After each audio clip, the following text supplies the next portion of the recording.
साधना कैसे करना चाहिए ये भी जानना जरूरी है। पर नारी को, पर स्त्री को माता के समान जान, कैसे माता के समान जानना चाहिए। जैसे अपनी बहन को सम्मान से देखते हो, इज्जत करते हो, उसी तरह संसार की जितनी बहनें हैं उस बहनों को अपना बहन मान करके सम्मान से देखना है, इज्जत करना है। जैसे अपनी बेटी को, लड़की को सम्मान से देखते हो, इज्जत करते हो, उसी तरह संसार की जितनी बेटियां हैं उस बेटियों को अपना बेटी मानकर सम्मान से देखना है, इज्जत करना है।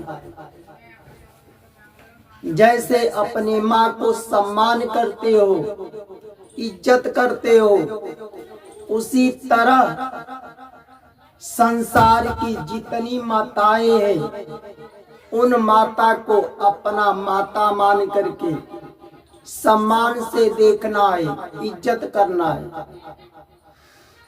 यही पर नारी को माता के समान देखना होता है। पर धन को, दूसरे के धन पर लालच नहीं करना है।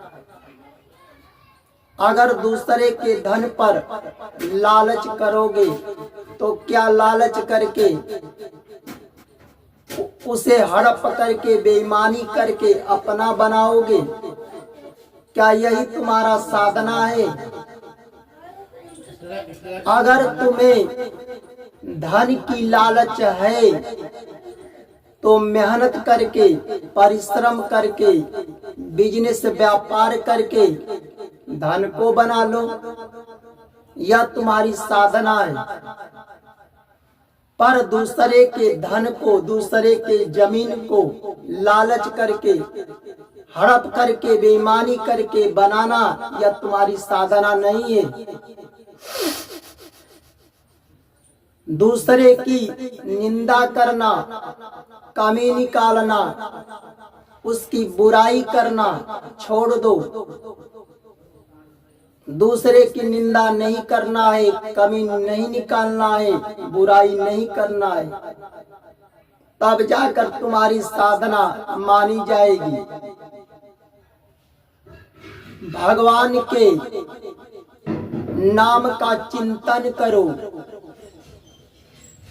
जितना समय लगाते हो दूसरे के धन को, दूसरे के जमीन पर लालच करते हो, बेईमानी करने के लिए, हड़पने के लिए, उसी समय को बचाओ और भगवान के नाम लेने के लिए चिंतन करो, भजन में लगाओ।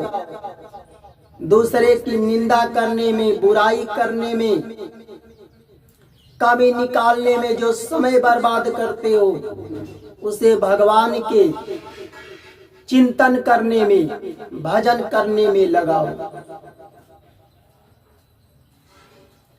संतों के वचनों पर विश्वास करो। जो संत तुम्हें धर्मयुक्त बात कहते हैं उन संतों के वचनों पर विश्वास करके पालन करो।